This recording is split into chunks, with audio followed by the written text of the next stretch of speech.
Hello, আসসালামু আলাইকুম। সবাই কেমন আছেন? আমি আলহামদুলিল্লাহ আপনাদের দোয়ায় ভালো আছি।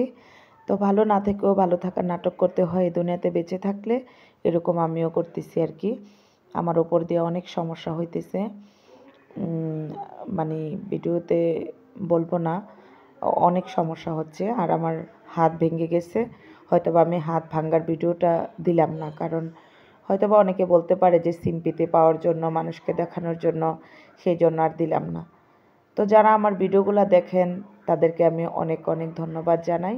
কারণ হইছে আমার ফ্যামিলির তারাও আমাকে অতটুকু সাপোর্ট করতেছে না। আপনারা আমার ভিডিওগুলো দেখে আমার পাশে থেকে আমারে যত সাপোর্ট করতেছেন। তো আচ্ছা, যাই হোক, আজকে একটু ঢাকা গেলাম।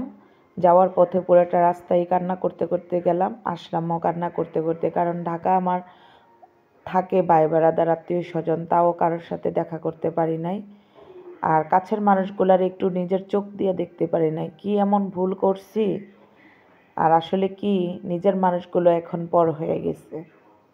আসলে আমি সবার জন্য অনেক করছি।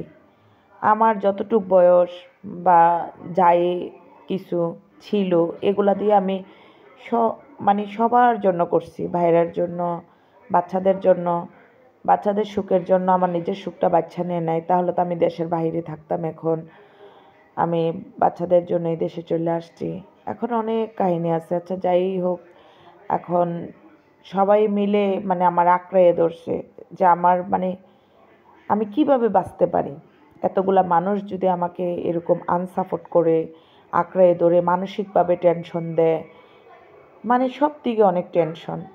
তো পুরোটা রাস্তায় ভাবলাম যে আল্লাহ তাআলা মানুষকে হয়তোবা মন পরীক্ষা করে আমারে এতই পরীক্ষা করতেছে। আমি ছোটকাল থেকে এ পর্যন্ত সুখ জিনিসটা কি আমি কখনো পাইনি, কারো কাছ থেকে না। বাবা, ভাই, ছেলে, মেয়ে, কারো কাছ থেকে না। স্বামী তো নাই, কারো কাছ থেকে না। কষ্টে কষ্টে আমার জীবনটা গেল। আর একটা বোনও নাই যে কষ্টের কথাগুলো শেয়ার করব।